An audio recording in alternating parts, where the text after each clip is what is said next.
My Inner Knowing, empowering you to find your compass for the journey. We are dedicated to supporting you to rediscover and trust your natural ability to navigate life each day by sharing insight and experience through the lens of two professional communicators and their guests. We intend to prompt internal inquiry that supports all those willing to explore a unique path.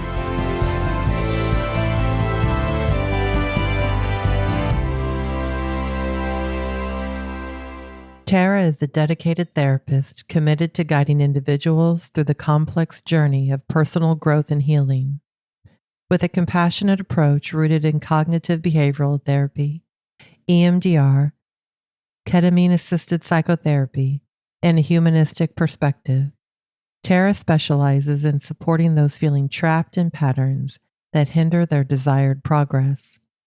Drawing from her lineage of compassionate matriarchs, Tara honors each individual's unique story with empathy and respect, fostering an environment of trust and courage. Her mission is to provide quality person-centered care that empowers clients to unlock their innate potential and live their most fulfilling lives. Hello. Hey, Tara. Thank you for joining us today. It's good to have you here. It is. Hi, Tara. It's so great to be here sitting with Walker and Teresa. I so value the podcast, and every time we spend time together, let's face it, you guys have the best laugh and chemistry together, so it's an honor to be here. Aw, thank you. Yeah, thanks. I am curious if you would start with sharing with us your experience of your inner knowing today, what it feels like, how it guides you at this point in your life. Oh gosh, I've come so far with getting tuned into my inner knowing. And today, I'm so appreciative of it. And I would say that I feel it in my body. Mm-hmm. And there's an expansiveness that comes when I know something. And equally, if I'm a bit off, I can feel the constriction in my body. And I've just gotten a lot better at feeling for it and trusting it. When you think back, is that something that you noticed at some point? Do you think that learned it specifically somewhere? Or is it just kind of evolved? Oh, it's been an evolving for sure. And I think there have been times in my life where I lamented my starting point. And now I'm so appreciative and grateful for it because I can see how I started where I needed to start. And so for me, I historically had some struggles with anxiety and worry. And that, I think, really led me to this search. I like to think about it. I don't know if the two of you have ever read the children's book, Are You My Mother? And I haven't. I have. Yeah. I mean, not in a really long time. Right. So it's like a little children's book and a little bird falls out of the nest. Right. And, it's new to the world. So it goes up to the kitten. Are you my mother? Mm-hmm. And the dog and all these different things. Are you my mother? And it's not. And it's not. And then it gets into like a scoop bucket for like a big heavy equipment. Right. And it's making these sounds. It's like, oh, are you my mother? And it scoops it up and it puts it back in the nest. And there's a homecoming. And for me, I think my journey has been like that. Like growing up in a very conservative church. And once again, I used to lament that. But now I can say, oh, I'm so grateful for that time of learning about there's something bigger than us. Mm-hmm. It wasn't a shoe that fit for me. And, within that particular system, that meant something was wrong with me. And so that caused some pain, but just that, are you my mother? And you're not. So, went through some searching to find my mother. And I was telling my partner, Angie, about this this journey of, reading the Celestine prophecy and learning, oh, well, look at that. There's everything's energy in my 20s. And then that just opened up a door to these other authors. And then I remember finding this book, Ask and It Is Given by Abraham Hicks. And I remember reading a passage, and I, believe it or not, I can't find it. I tried to find it when I was preparing for this interview. Aww. And I remember reading this passage, and I'm still going to get into my feelings thinking about it every time. And I don't know if you guys have ever had that feeling of homecoming when you find your mother and you are right and okay, beautiful, and all is well. And here is the universe. Yeah.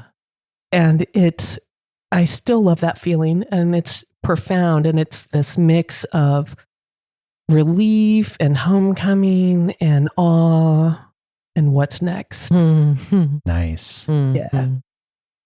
So do you find that periodically, or you're there, or how's the experience for you?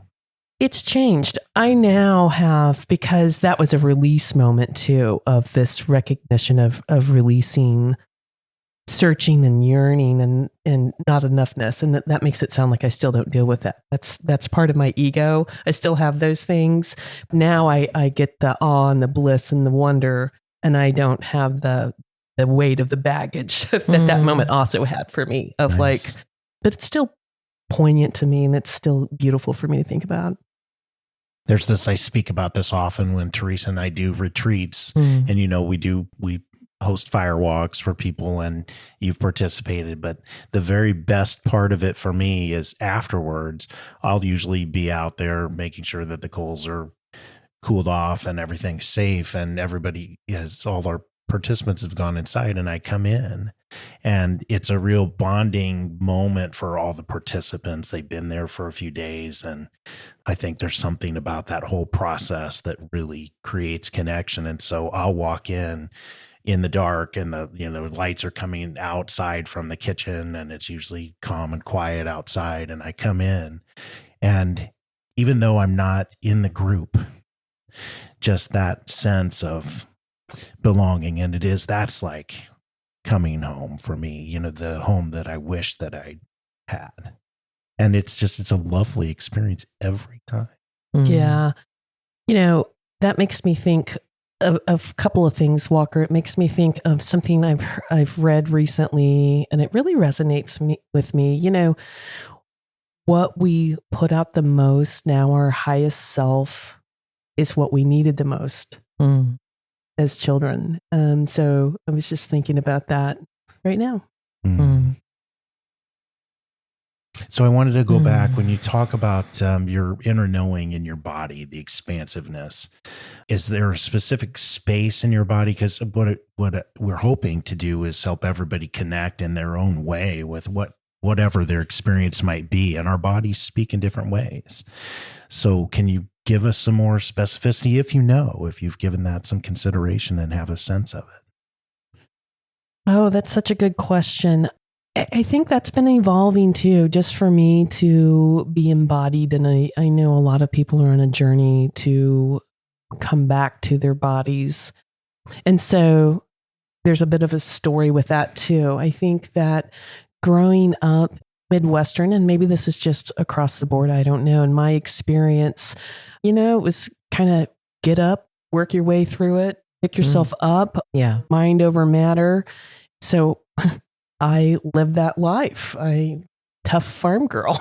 I would do tough tomboy things and fall down, get hurt, keep going, and that type of thing. And so I carried that with me. And then, like, even in my 20s, I was like, well, why does my body hurt? Well, I don't know. Maybe it's because tough, keep going. And just storing resistance in my body. So all of that anxiety, that background worry, not enoughness, kind of those programs I have running in the background for me, all got stored in my body. And so my partner went to chiropractic school, and, that was right about the time that I was learning about some of these different metaphysical things and about energy. And chiropractic's all about, or at least where Angie went to school, was, thoughts let's see if I can remember, thoughts, traumas, and toxins cause challenges within the body and cause subluxations.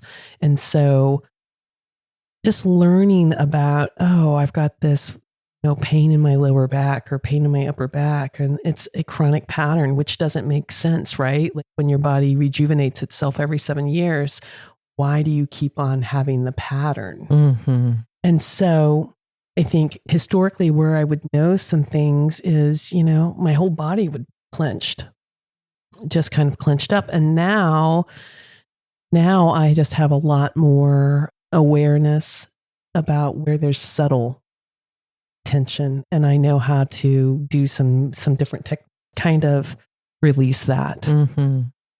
So that was a long-winded answer to that question. No, well, it's helpful. not a simple question, period. It's just not. Yeah. And I think one of the cool things, you read about this if you read like metaphysical text or text on meditation, etc. And it's really fun and cool. Once you've had your time practicing, then you start to get some of those benefits, but they definitely weren't overnight for me. I mean, we're talking years, and I'm not trying to discourage anybody. There were benefits right from the get-go, or I wouldn't still have been doing it. Right. But the benefits of now that I am not in the same space, the same frequency, the same vibration, the same energy of worry and seeking relief and that type of thing, I get to sink into with my body, and knowing in my body things like, oh, this is what bliss feels like. Mm-hmm. I was driving to work the other day, and I was just listening to some music that was really resonating with me, and I could feel that full body vibration, and I was like, oh, I want this to last forever. Yes. Yeah. So I think that's the knowing. I use it a lot in my work. I'm a therapist. And so, I like being in that space, especially if I'm tuned in and aligned, because, I can say the right thing at the right time, but it's not really me. There's just right timing. It's like co-creation. And so there's that knowing too. Like, am I in my ego head? Am I like worried? Am I going to say the right thing or do the right thing? Or am I pushing for something? Or I don't know. And that feels like a tension. Right. Versus feeling like a flow. And I almost can't let it go. Like I'll even say, oh, I don't know about saying this, but I'll just say it. And it's usually the right thing, because it's not like it's like a co-creation. It's like a bit of a download, but it's just right timing, right place. So at that moment, and I'm hogging the microphone, Teresa. At that moment when you're there's this tension, oh my gosh, and then you finally, well, I'm just going to do it. Is there a shift somewhere in the body? How does that? How do you get yourself over that point? Can you identify it? Yeah, of the tension? No, of the release of the tension when you finally just, channel or the right thing comes out when you've been, fighting it internally in the midst of, doing what you do. Well, I mean, it feels like flow. I know. I'm laughing because I just that's like so many writers talk about it, and there must be a reason. It just feels like going with the flow. And for me, my knowing is very intuitive. I'm like, it's intuition. And so it's just like, that's the next right thing. And so that's how my knowing comes. It's like, are you my mother? Like, I'll know it when I feel it. And it's just the next right thing for me. Yeah. Which is such a different story than what we were taught was the right way of living. Right? So I remember growing up, and this is how I interpreted the message. I'm not, hopefully not meaning to criticize teachers in my life, but the message I grew up receiving, and children are concrete in their thinking. And so, I thought hell was a literal place. And I thought people that I knew and loved were going to go there because they weren't doing the right things.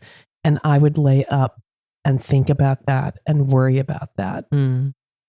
And so I wasn't in my knowing. I mean, and I'm talking that kind of sentiment went along for a long time. Like, and just as I developed in maturity, it would change a little bit. But that sentiment of, am I going to be judged? Is this an existential judgment? That's, a lot on the line, right? And people I really valued, but it just never resonated. Like, I just couldn't get there. It's like, that doesn't make sense though.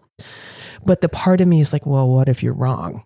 And so even when I started to kind of go down this different path for me spiritually, in the beginning there was like, well, what if you're wrong? And now I'm like, I know I'm not wrong. I never have been wrong. That just didn't resonate with me. And so, but now I know I have that language and I know what that feels like. Mm-hmm. Yeah. I'm just thinking about that, the thread, that Walker was talking about, earlier before we got started, just the people's awareness that doesn't make sense to me. That doesn't feel right or true for me. And how long it takes us to really develop that part of us that chooses to live risking that we might be wrong, right? Instead of just doing what we were, taught. Right. I like, Teresa, I appreciate something that you talk about, like, is something coming from a space of shoulds and supposed tos. And that feels like, I mean, we could sit here and think, how does that feel? A should and the supposed to feels like constriction. I can feel it right now in my body and in my shoulders. Yeah. It feels a certain way. Yeah. When a system is having power over, I can feel it right now. It feels like something versus a system, a belief system that is power with or power to feels different. It's just, I didn't have that language. I didn't have that knowledge when I was younger, and now I have it. But what I had the whole time is how I feel in my body. Just nobody taught me. Like, I had to go on my journey, and like now I can, oh my gosh, I'm like in a space, and this feels good too. Like, in a space of saying, oh gosh, they were all doing the best they could with what they had. And I wouldn't be here now without that, Right. Without that contrast. I wouldn't have gotten to this point. I probably wouldn't even be doing what I do for a living if I didn't have all that. Yeah. When you were talking, I was thinking, wouldn't it be amazing if we lived in a world where we were empowered to be our best self, our healthiest self, as opposed to being taught that somebody else knows the answer for us? It would be a very different experience. It would be. I can be an optimist, and so optimistically, I mean, I know we have so much pain and suffering in the world, and that's true. And I have a lot of privilege. I've lived a lot of privilege, and so I want to say that. And at the same time, this younger generation, I think of the trans community, and I'm just like, man, that's just, I cannot be anybody other than who I am. And that knowing, despite just a very steep, scary uphill battle. Yeah.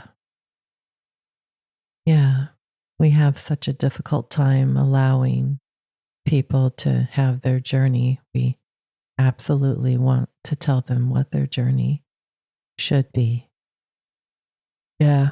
Yeah. And in all fairness, I get into that too. Absolutely. That's part of my We're human. my journey too. Like I cast my shoulds and supposed tos on people too. And so, so that kind of goes, I think, to what the two of you have been talking about, our inner knowing and trying to slow down. Like a lot of my life has been like, okay, stop talking and slow down and see, where's that coming from? Where's that coming from? Is that coming from your higher self? Is that coming from a part? Mm-hmm. Who's got the wheel right now? And so that's been a journey. Yeah. It makes me think about our conversation last night when you said, I'm 15 years old right now. I don't remember what it was, but we were one of the kids was there with their partner. And I don't remember what we were talking about, but it was so funny because it was so true. Right. And the two of us are just my 15-year-old knows. Right. My 15 now, right what now. We're talking about. Oh, does it? Yeah. You asked me what my age was going to be at this next birthday in May. Oh, right. And I said, I don't know, but I'm feeling 15 right now. Right. I know. Isn't So that he the best was driving, thing? but at least, the fact is I was in the front seat at least with a hand on the wheel saying, whoa. Right. I see you. Don't just throw your toys down and stomp out of the room. Yeah. Oh, I love that. A lot of my work has been, and I think the two of you have talked about this as well, has been like healing different parts of me and my inner child part. And I love the thought that you both were in the front seat. Not always. Sometimes he sneaks out and just takes off. I totally get that. Right, Teresa? Oh, yeah. And sometimes our teenage selves go for a ride together. Oh, yeah, absolutely. Yeah. That can be like ugly. Yeah. I think of one of my healers and they say this, and there's a part of me that always wants to resist it and say, stop saying that. Like, our triggers are treasures. I'm like, yeah. But they are. Well, they do present an opportunity for us to learn or not, right? So hopefully more often we choose the learning than the not. Yeah, I was listening to something this morning, some talk, and they were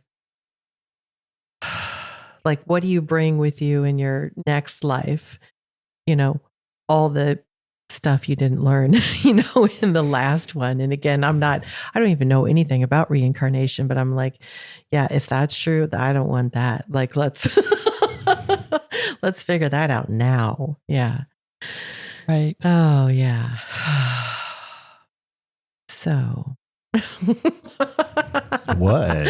Nothing. I was just thinking, I'm really glad the kids were laughing at our laughing yesterday too, that this is something that they can see and appreciate, that even when we're, in this place of being triggered, that we have a choice once we're aware that we're triggered, because I don't think most of the time we even know we're triggered.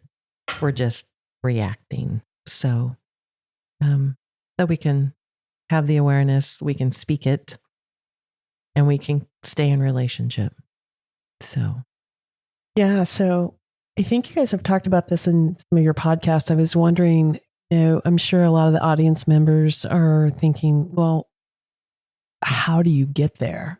Like, how do you stop that off to the races? I've been triggered and, somebody else is driving the bus here. So how do you get there? For me, how I got there, hands down, has been meditation.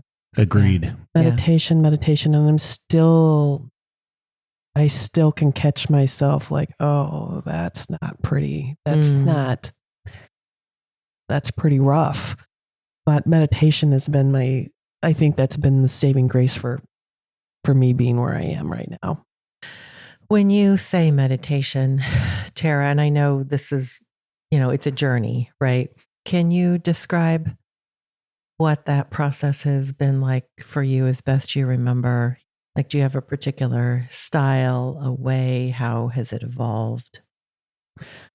Oh, that's a great question. I try different things. I'm a natural seeker of things that are metaphysical and things that are the science of how we think, feel, and behave. So I'm a psychology geek. And so it just changes depending on what I'm looking for. I'm so proud of myself. I can meditate without guided meditation now. It took me years to be able to get there. But I also just like to hit the easy button and to listen to somebody I appreciate. And so I think being mindful, I think guided meditation has been helpful. I really am. I liked Dan Siegel's Wheel of Awareness for a while. And so I just listen to Tara Brach and who's speaking to me today. Yeah. Sure. Yeah. No, especially if I'm really unregulated or just feeling outside my body and want to try to meditate and struggling with that, I'll turn on Jack Kornfield or any of the above. And it is nice to just let them help you. Oh, 100%. That's the easy button. I was thinking too, Walker, if I'm too dysregulated, if I'm really upset, I won't be able to sit and meditate. So I will take a different route. I will just go for a significant walk. And so that's its own meditation for me too. And I know I'm assuming, I don't know. I got a big smile on my face like, oh yeah. Yeah. Getting that, once again, kind of getting into my body, and my body needs to get rid of that energy. Otherwise I won't be able to sit there and focus. My brain will be going all over the place. I love that, that you brought that up, because I do believe that there can be a misconception about what meditation is.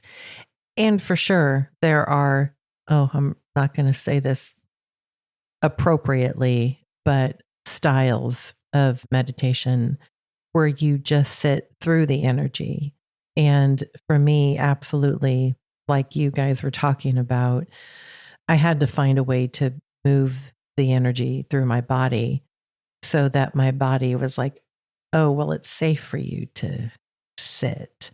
Because at some point, it must not have been safe for me to sit, right? And so I had to respect the message from my body.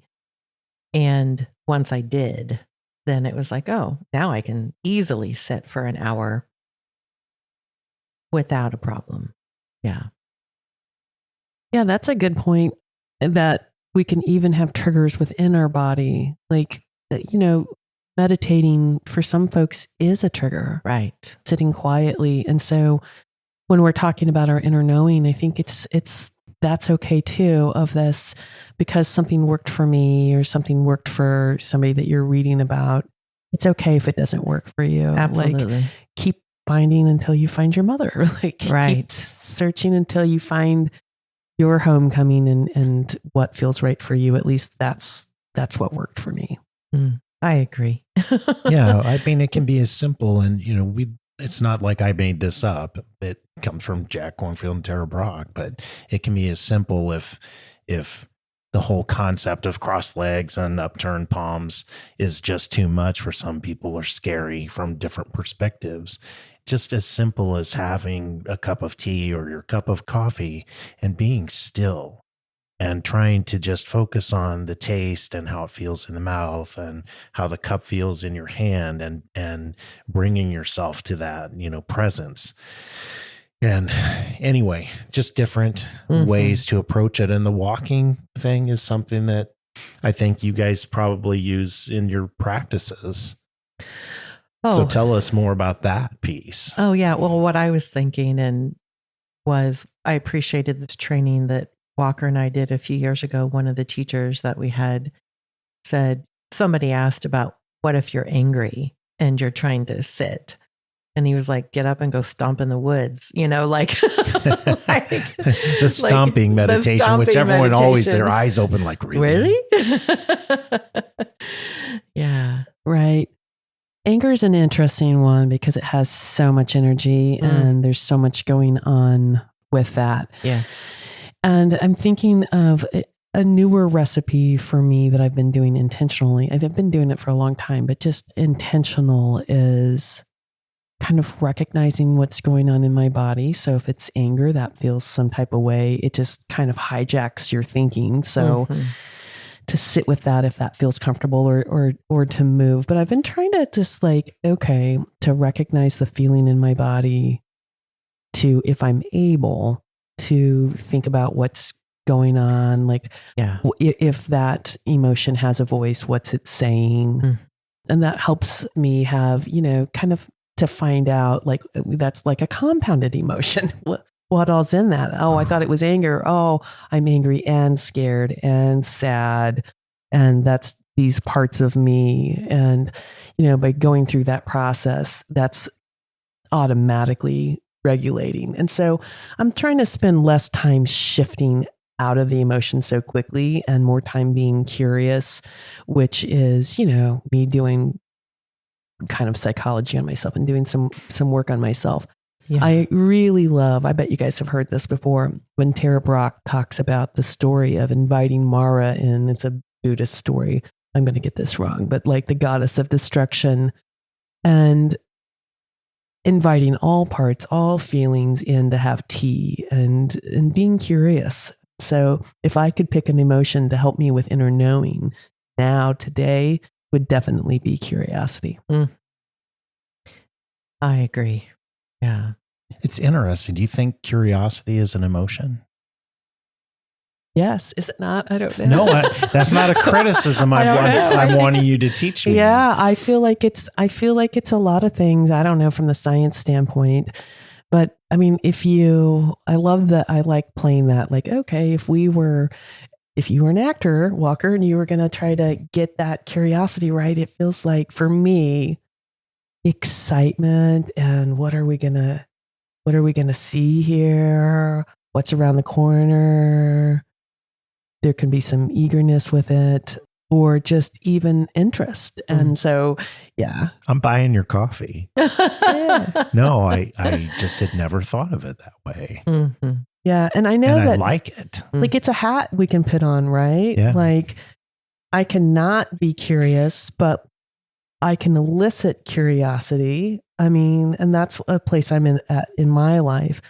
I want to use the emotions instead of having them happen to me. I want to create with them. And so if I'm feeling angry, if I could just find the mindfulness part of me to be able to do it, if I can get quiet and I can sit or I can walk. And it's a big shift. This is actually a hard shift, but like, can I put on the hat of curiosity? Probably not in the moment when somebody's done something to piss me off.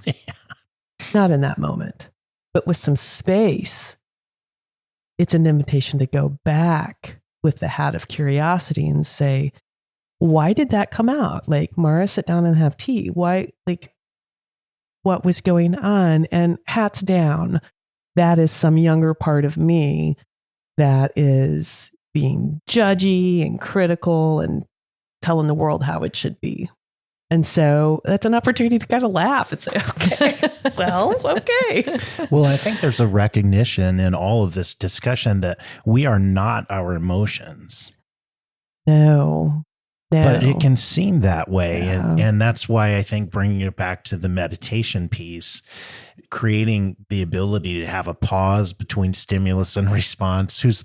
I can't remember. There's a famous psychiatrist or somebody. Viktor Frankl. Thank you. And I will misquote it, but the pause between stimulus and response is where our humanity lies, is one way of saying it. That's not the exact quote, but I think that's kind of what you were getting at, isn't it? Yeah. And it makes me think. Here's a question for you, Walker. You said, I'm not going to get it quite right. Oh my gosh. You said we're not our emotions. So that I believe that. What are we? Oh, you saved the big ones for today. Well, there's a lot of theories on that, Tara, but I think when you are able to create that space And one way that I do it to stop my teenager from taking over the wheel completely without me in the front seat is I'll close my eyes if something happens. And that, and that Teresa taught me that one. And it's taking additional stimuli out. It gives a space between you and whatever the triggering person or event is. And it's in that space that I think the real consciousness that is me exists. The consciousness that's able to be separate and apart from the emotions. Because when I'm in the emotion, I am rage, or I am sorrow or grief or whatever it is. And it's all encompassing. But when you're able to take that pause, and this is my experience, when you're able to take that pause, then you're looking at it and you start to have that curious inquiry, or developing that curiosity as an emotion, which I just love, to start, chipping around the edges of what is this really? The emotion piece, not necessarily me, because now I'm looking at that emotion. Like yesterday when my teenager came out at the age question, and it's a different experience. But anyway, that's my experience. And so that's really fun, isn't it? I mean, I think of folks that study mindfulness and acceptance and things like this. We talk about if you can see it, you're not it. And so you start, who am I? And that stuff I love thinking about stuff like that. So you become the space. And then if we're the space and we're the observer, then we are love and everything okay. And so what am I getting so upset about? Yeah, when you were talking, I was thinking about the observer piece. And I feel like that is something that I have cultivated for sure over the last 30 years. For me, what I remember about developing the observer was when I had an awareness that I'm in conversation with someone and we're talking and they finish talking, saying whatever it is they're going to say, and my brain was on a completely different topic. And I got curious about why does that keep happening? And so I would then rewind my thought process.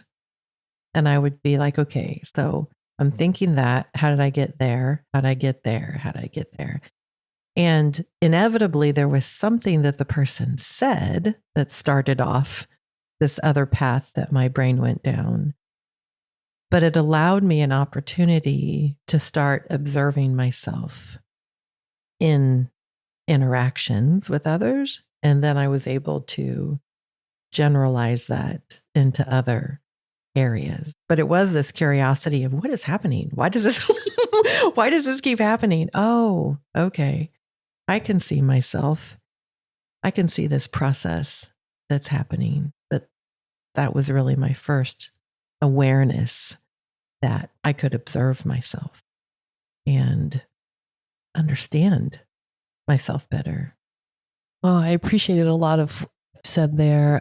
One of the words that came out to me is cultivation. I think that so much of what we're talking about is cultivation. Yes. I mean, it's intentional work. It's not always heavy lifting, but there is intention and time given to it. And I appreciated also thinking about, Teresa, I don't know if you have a strength for patterns. You definitely have a strength for observation. Yeah, I do. And so that comes through, that you used your strength, and all of our strengths are going to be different, cool, wonderful, beautiful mixes of uniqueness. And so that's something that just came to me as we kind of co-create in this space and share our thoughts, is that your strengths kind of, how you came into this experience. Like mine, one of them is enthusiasm. I'm kind of like a giant puppy dog. Strengths and weaknesses with that. And so using enthusiasm to kind of sink into, or looking for the patterns. Relationship. I mean, how would you say, Walker, what's your strength and how did that kind of play into your knowing? Well, I've learned to be curious, and I haven't viewed it as, as we've talked about it today, but I am always trying to improve. And in that process, I've been able to step into that observer role and also through learning meditation and those sorts of things. It's becoming still. So I think a strength is self-improvement always, and learning that it's not just the journey to the nirvana spot, right? And sometimes I call it the damn journey. And sometimes it's a glorious experience. I think that's probably one of my greatest strengths, always trying to get better. In thinking about the cultivation, and I do like that and agree. I think the only reason I can sit for longer now is because I cultivated that over years, period of time. And moving through practices, trying things out, like we were talking earlier, like all these different things and what does speak to me. And I think, it goes back to what you were just saying too about like, what's our strength, like, well, I know my brain sees patterns, like I know it does, right? So how do I use that to support myself in this journey? And so as we're cultivating these aspects of ourselves that allow us healthier relationship, and for me, I think of like more freedom in my experience. When something gets in your way and you have that, like I have the skills, I have developed these skills, and yet I am still struggling with this. What is that experience like for you? Oh gosh. I mean, I had something happen within the last year that it really, I should say this. So on one hand, I believe in the law of attraction. I'm a person that I create my experience around me. That's just my belief. And so I will, like, that doesn't exclude bad things, quote unquote, bad things from happening. And so I'm just like, well, I can't law of attraction all the bad things that life can bring. And about a year ago, my wife had a very significant health crisis, and there were a lot of family crises. And all that was happening. I wrecked both of our vehicles. I just had all this stuff happening. My wife being the most, her health being the most significant. And in that moment, I just remember just allowing myself to feel my feelings, to feel the terror of the thought of losing her, and to feel it and just allow it. And it came in and it went out. I mean, just like we say, it will come in and it will go out. That also makes me think of grief. I mean, my mother transitioned about 3 years ago, and I just, that feeling was so poignant. The pain was so significant. And also, weirdly enough, beautiful. There's something beautiful even in, at this point in my life, of just sitting with those feelings, because now I know they won't stay. They'll come in and there will be an end game, and I'll just, I'll eventually get up and go, but I no longer keep trapped in my body. That's the difference. Yeah. I don't trap them and hold them now. I let them come in and I let them go out. That's huge. Yeah. Do you know when you became aware that holding them in was a way of protecting yourself? I don't know if I was aware of that. Oh, okay. Teresa, I'm going to have to think about that. Holding them in was a way of protecting myself. And now that you say that, I think I have been doing my work on that. For whatever reason in my childhood, I took on a message that I needed to be smaller. I mean, I have a big personality. I'm very emotional. So all the emotions, all the flavors, they are big for me and I express them. And I think I grew up in a household where folks didn't have the same work and the same privilege that I've had to learn what I know and do what I do. And so that wasn't okay. And so I learned to turn the volume down. And I think by turning the volume down, I turned the volume down. I kept that inside of me. And so it was protective because I was, oh, there we go. There's my issues. I was protecting other people from them. And hence that protected me. Right. Right.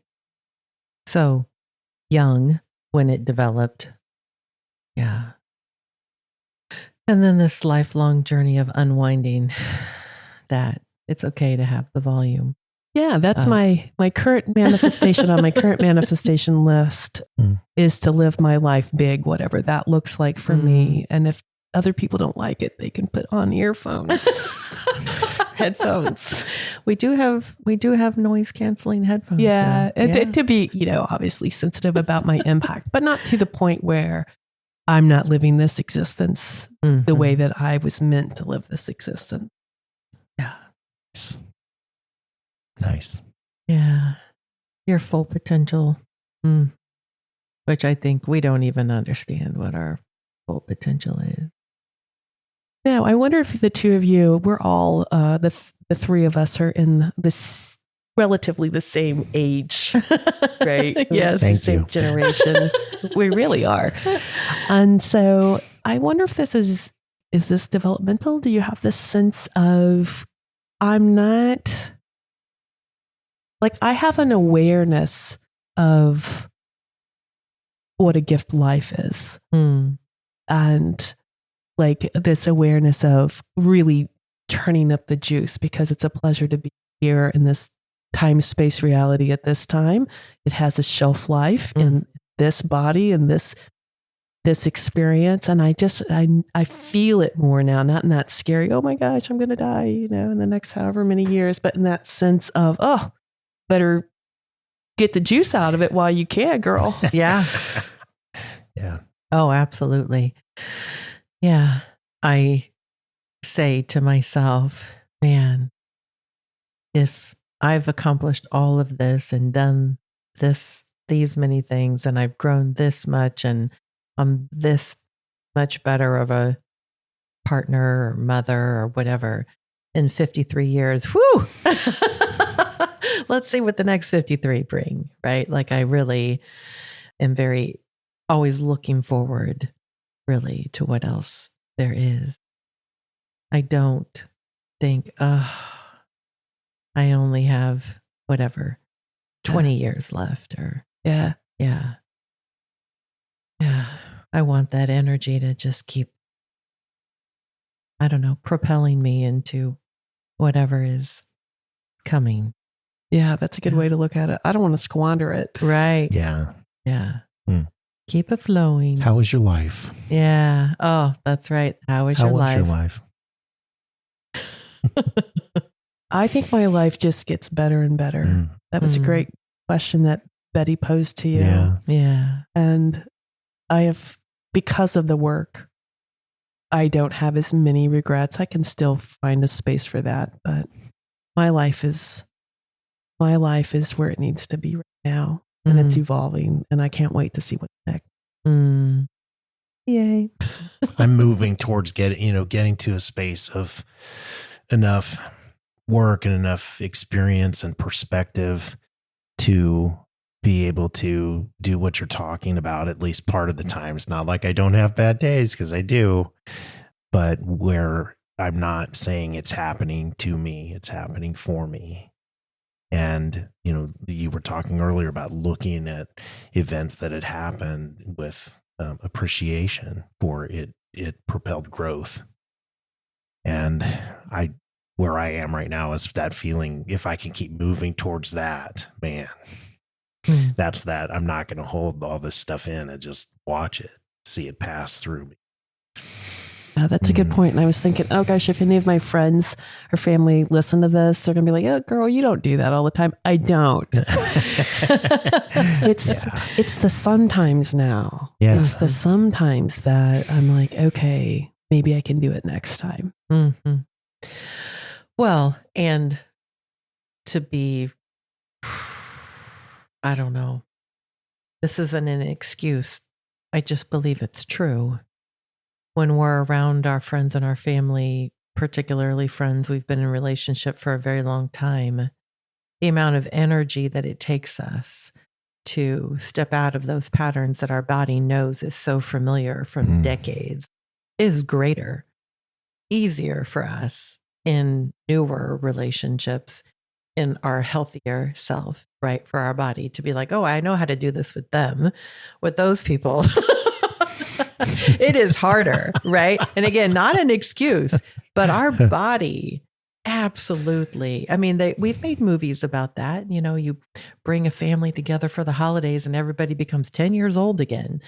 The reality is the amount of energy it does take for us in those relationships to hold on to our more evolved self is greater. So, right. Well, that's another podcast. I was thinking of just like, okay, like how do we do that? Like, right? Like how do we, and I know it goes back to being slowing down and being mindful. And it makes me think of like, as this shift happens, as we start to evolve and as our vibration increases and we just change our patterns. One of the things I'm noticing, and I've noticed it before, but it's happening to me again at this point in my life, which is kind of cool, is that your tastes change.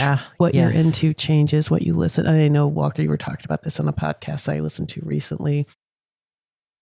It doesn't resonate with you anymore. Right. And so, you know, you don't even have to try. I think that's the difference. Like you don't even have to try because it just won't taste good, so to speak, anymore.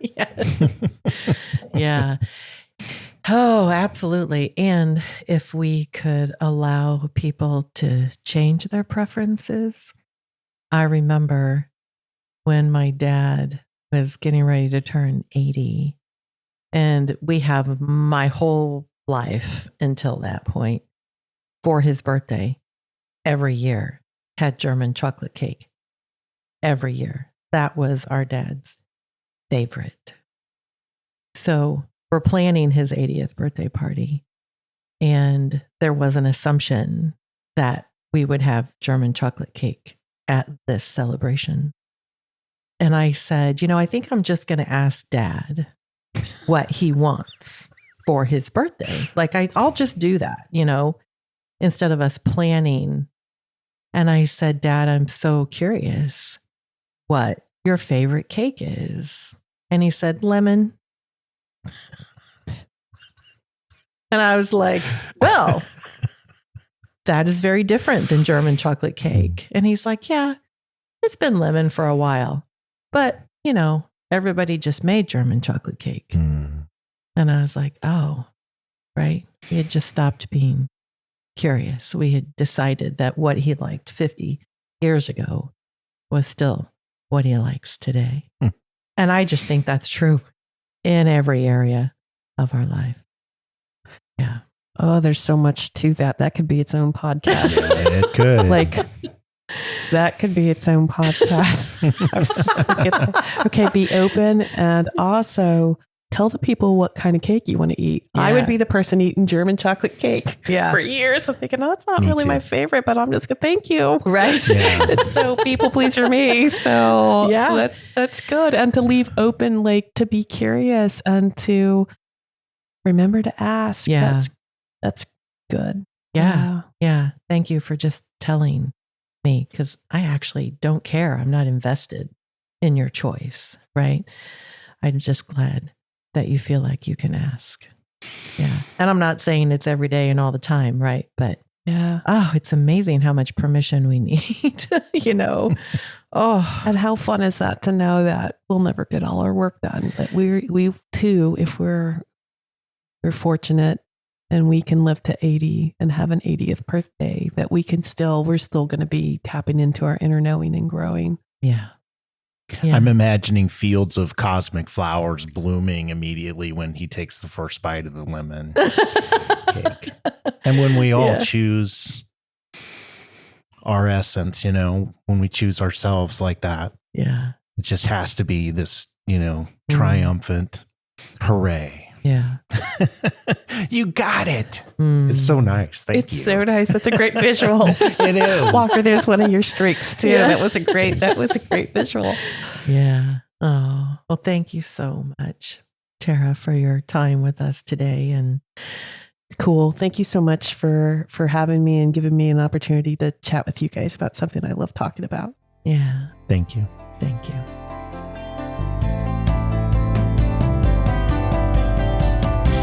Thank you for joining us today. We are excited to explore life with you. We encourage curiosity, self-growth, and we strive to be more compassionate every day.